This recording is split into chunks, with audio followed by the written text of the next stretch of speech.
Guys अगर आप भी 2026 में अपने लिए एक एयर कंडीशनर खरीदना चाह रहे हैं तो ये वीडियो बस आपके लिए। आपको इस वीडियो में पूरा गाइड करूंगा कि कौन सा एयर कंडीशनर आपको लेना चाहिए, स्प्लिट विंडो या फिर आपको पोर्टेबल लेना चाहिए, कितने टन का लेना चाहिए, कौन से स्टार रेटिंग का लेना चाहिए, कन्वर्टेबल लेना चाहिए, इन्वर्टर टेक्नोलॉजी या नॉन इन्वर्टर, क्या चीज़ लेना चाहिए जो कि आपको सबसे ज़्यादा कूलिंग करे और सबसे सस्ता पड़े, यही इस वीडियो में आपको बताऊंगा। तो आइए शुरुआत करते हैं। सबसे पहला ऑप्शन होता है कि आप कौन सा चूज करें, विंडो या फिर स्प्लिट एसी या फिर पोर्टेबल एसी।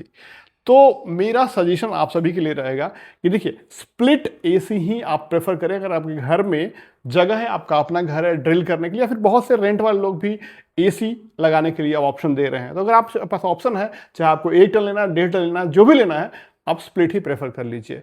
नहीं तो विंडो अगर बना हुआ है तो विंडो ले लीजिए। विंडो का एक डिमेरिट है कि आवाज करता है। 1 टन के जितना भी आप लेंगे वो बराबर ही लगभग कूलिंग करता है। 2 टन का, 1.5 टन का लेगा, सब बराबर करेगा, ऐसा नहीं है, मिथ है। जितनी कैपेसिटी रहेगी उतनी ही कूलिंग करेगी वो। तो ये आप जान लीजिए। अगर आप पोर्टेबल प्लान कर रहे हैं, आप रेंट पे रहते हैं, तो पोर्टेबल में एक सबसे बड़ा इशू ये होता है कि इसके पीछे अगर आप देखेंगे तो इसमें एक हॉज पाइप लगाना पड़ता है जिससे कि आपको गर्मी बाहर निकालेगा, क्योंकि जितना ये आगे से ठंडा करता है उतना पीछे से गर्म करता है। तो ये उतना इफेक्टिव नहीं रहता है ड्यू टू इस एग्जॉस्ट पाइप के चलते। ये गर्म हो जाता है, गर्म होकर कूलिंग करता है। तो मेरा मजबूरी में अगर आप लेना चाहते हैं, बस कोई विकल्प नहीं है, तभी आप ऑप्ट कीजिए पोर्टेबल। अदरवाइज आप विंडो या स्प्लिट ही लीजिए। अब आते हैं दूसरे पैरामीटर पे। आप कंफ्यूज होते हैं कि आधा टन का लें, 1.25 टन का लें, 1 टन का, 1.5 टन का, 2 टन का, कितने टन का एसी ले।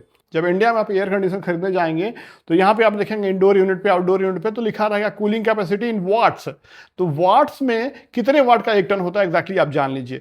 मैंने आपको बताया कि 12,000 BTU पर आवर जो है वो आपका 1 टन होता है। तो अब आप ध्यान से समझ लीजिए कि अगर आपके एसी पे लिखा हुआ है 3500 वाट्स कूलिंग कैपेसिटी है, इसकी 3500 वाट कूलिंग कैपेसिटी है, तो वो बराबर होता है 12,000 BTU के। अगर आप कैलकुलेट करेंगे, कैलकुलेटर आप खोल लीजिएगा, BTU टू वाट कन्वर्टर, तो उसमें आपको मालूम चल जाएगा।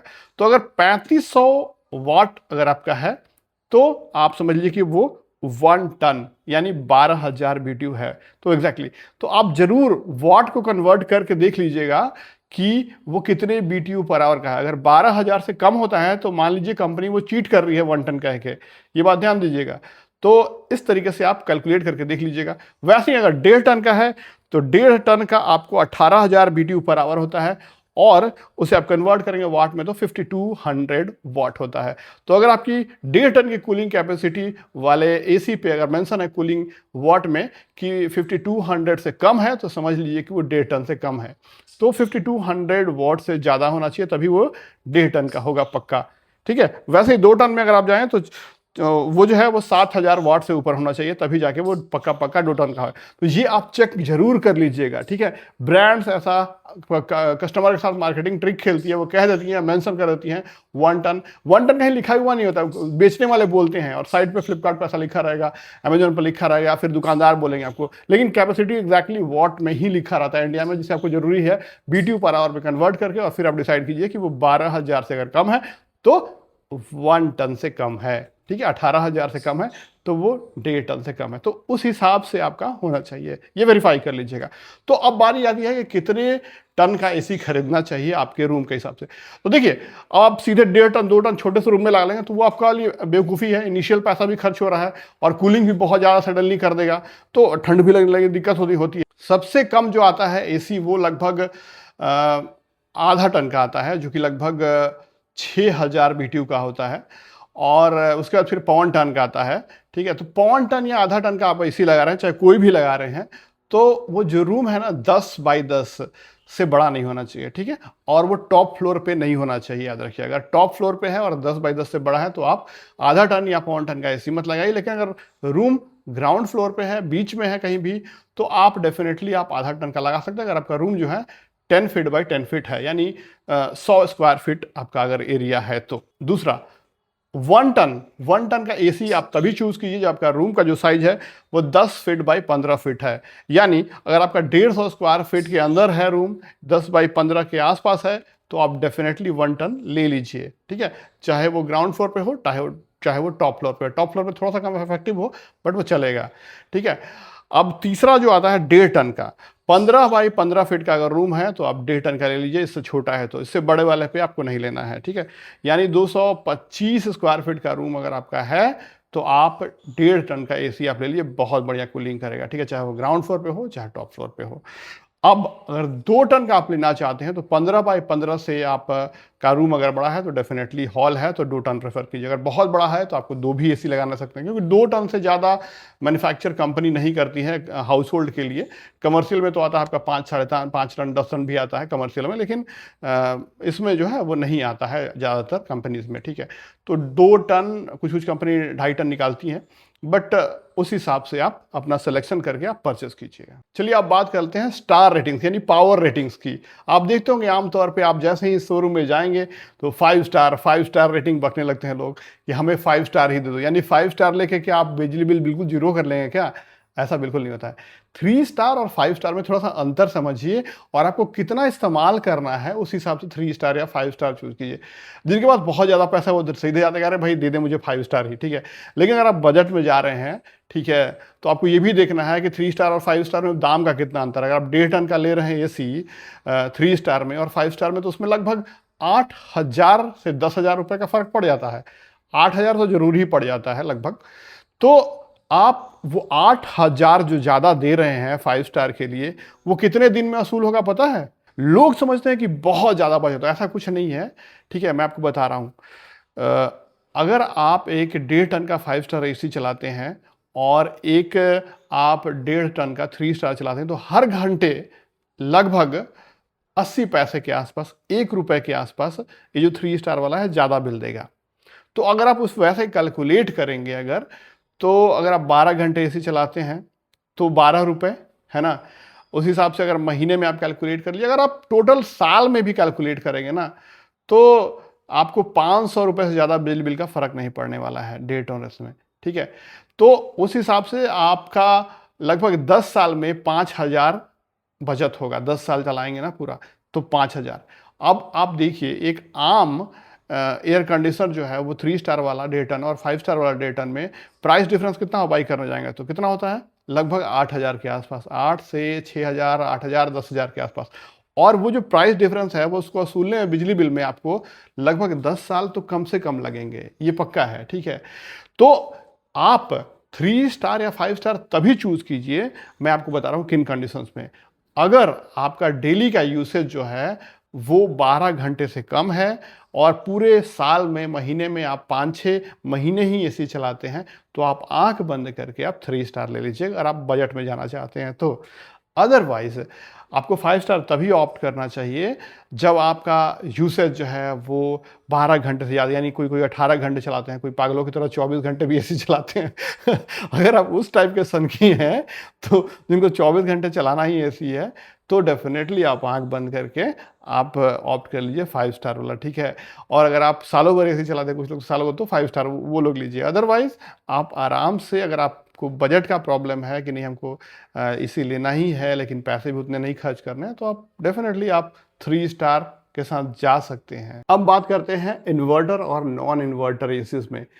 अब ज़्यादातर जो एसीज आ रही हैं वो इन्वर्टर टेक्नोलॉजी ही आ रही हैं, ड्यूअल इन्वर्टर आ रही हैं, ट्रिपल इन्वर्टर आ रही हैं ऐसी, और नॉन इन्वर्टर वाला बहुत कम ही आती हैं। तो थोड़ा सा नॉन इन्वर्टर वाला सस्ता रहता है, और वो क्यों रहता है और क्या डिमेरिट है मेरिट है इन्वर्टर नॉन इन्वर्टर में आपको बता दूं। सबसे पहले ये लोग जो समझते हैं कि इन्वर्टर बैटरी पे हम उसे चला लेंगे, इन्वर्टर लिखा हुआ है उस पर इन्वर्टर टेक्नोलॉजी, तो ये ऐसा बिल्कुल नहीं है।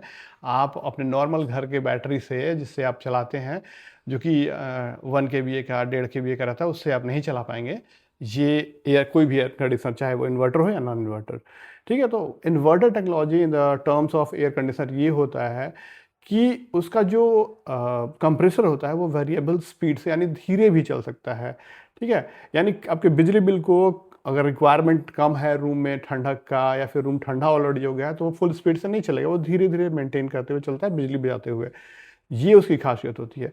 जबकि जो नॉन इन्वर्टर होते हैं ना, जो पहले आते थे या फिर अभी भी आते हैं सस्ते दाम में, वो आपको फुल स्पीड पे उसका कंप्रेसर चलता है, और जब भी चलेगा वो कूलिंग उतना ही करेगा, ठीक है। या तो फिर बंद होगा, या तो मान लीजिए आपने सेट कर दिया कि 20 डिग्री रूम का टेम्परेचर डाल, तो वो 20 डिग्री ला के स्टार्ट होगा फुल स्पीड में और 20 डिग्री ला के फिर बंद हो जाएगा। फिर जैसे ही वो टेम्परेचर डाउन होगा, सेंस करेगा 18 डिग्री, अब फिर से चलो फुल स्पीड से आएगा, फिर कम करेगा, वैसे काम चलता है।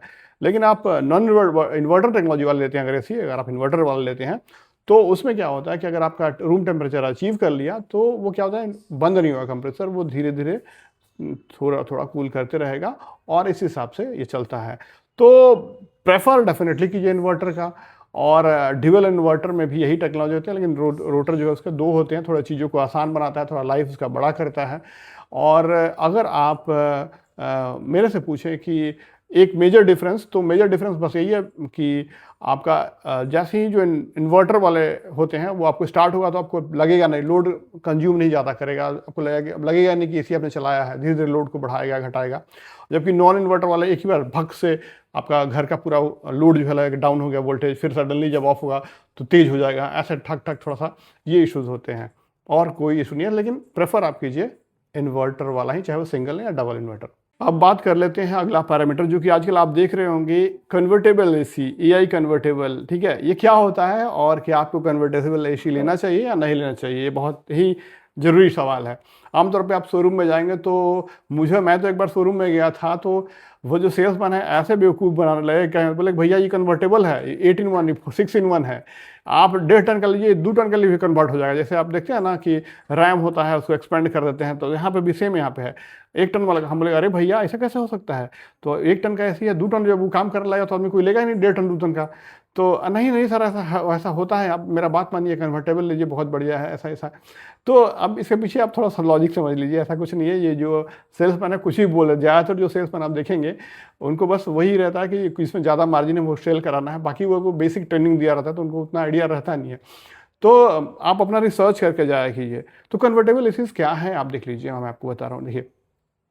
और एआई कन्वर्टेबल क्या है, तो सबसे पहले समझ लीजिए कि उसमें क्या है, जैसे मैं बोला ना कि इन्वर्टर में आपको क्या होता है कि एक बार जब रूम टेम्परेचर अचीव कर लिया जाता है, तो अचीव कर लेने के बाद वो कंप्रेसर जो है वो अपना जितना रूम में को ठंडक मेंटेन रहे उतना ही वो ठंडा करता है, और उसका कंप्रेसर जो है धीरे धीरे चलना शुरू कर, धीरे धीरे चलने लगता है बिजली बचाने के लिए। तो सेम इसमें कन्वर्टेबल में क्या होता है, कुछ 3-4 मोड दिए रहते हैं, जिसमें कि वो 40% एफिशिएंसी पे चले, 60% पे चले, 80% पे, 100% एफिशिएंसी पे, या किसी किसी में रहता है कि 110% या 120, यानी जितनी कैपेसिटी है वो 110 या 120 कुछ देर के लिए, 15 या 20 मिनट के लिए, इतना ही होता है। ऐसा नहीं हो सकता है कि अगर उसकी कैपेसिटी 1 टन है तो वो 2 टन की तरह कूलिंग करने लगा। तो 1.1 टन वाला 1.2 टन सिर्फ आधे या 25 मिनट के लिए, 20 मिनट के लिए वो, ताकि जो टर्बो मोड आप कहते हैं ना, उसको मान लीजिए एक तरह से, यानी वो फुल एफिशिएंसी थोड़ा ज़्यादा हो, जब अगर कन्वर्टेबल की बात करें, एक्स्ट्रा कन्वर्टेबल, तो इतना ही होता है। बाकी मेन कन्वर्टेबल्स का ये होता है कि वो बिजली बिल बचाएगा।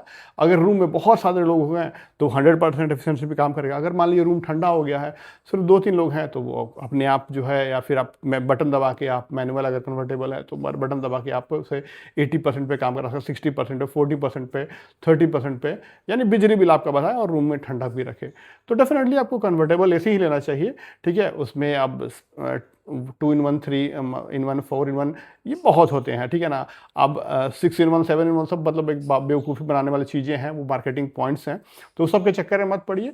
इन्वर्टर टेक्नोलॉजी वाला एसी लीजिए विथ कन्वर्टेबल जो रहे, ताकि आपका थोड़ा ज़्यादा बिजली बिल बचे। हाँ, डेफिनेटली ये जो है वो जो कहा गया पॉइंट कि आपका थोड़ा सा ज़्यादा बूस्ट करके, जितनी कैपेसिटी है 100% से भी ज़्यादा कुछ मिनटों के लिए वो दे सकता है, ताकि आपको थोड़ा रूम को, अगर गर्म है, सडनली आया है, तो उसको आप चला देंगे तो जल्दी क्विक जो है वो ठंडा कर दे। दैट्स इट, ठीक है। तो कन्वर्टेबल के चक्कर में आपको नहीं पड़ना, ये मार्केटिंग टेक्निक्स है ज़्यादातर, हल्का फुल्का बस आप 4 in 1 अगर तक भी मिल जाता है तो दैट इज़ एनफ।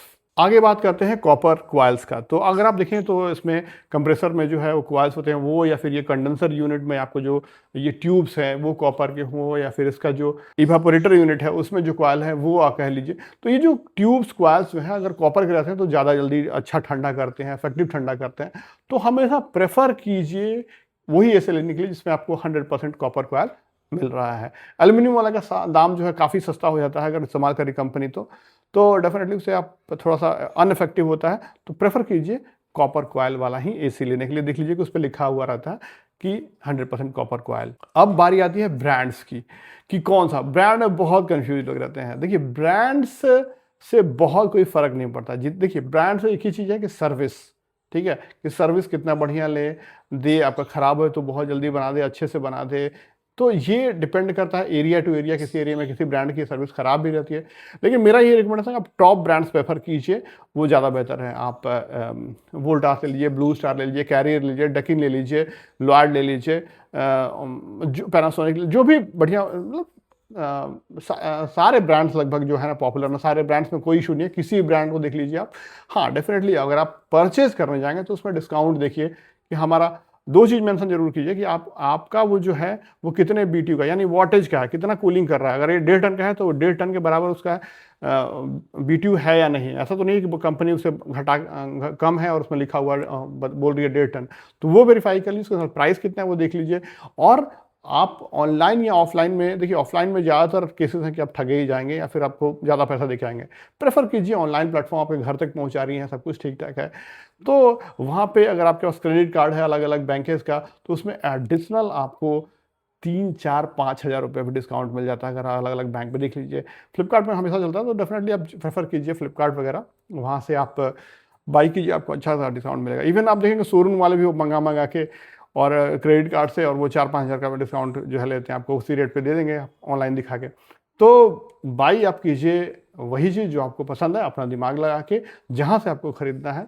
मेरा राय रहेगा कि आपका जो बेस्ट चॉइसेस है मैं आपको इस वीडियो के नीचे डिस्क्रिप्शन में डाल दे रहा हूँ, वहाँ से आप चेक कर सकते हैं अलग अलग कंपनी के जो मैंने रिसर्च किया है। Thank you so much, bye bye.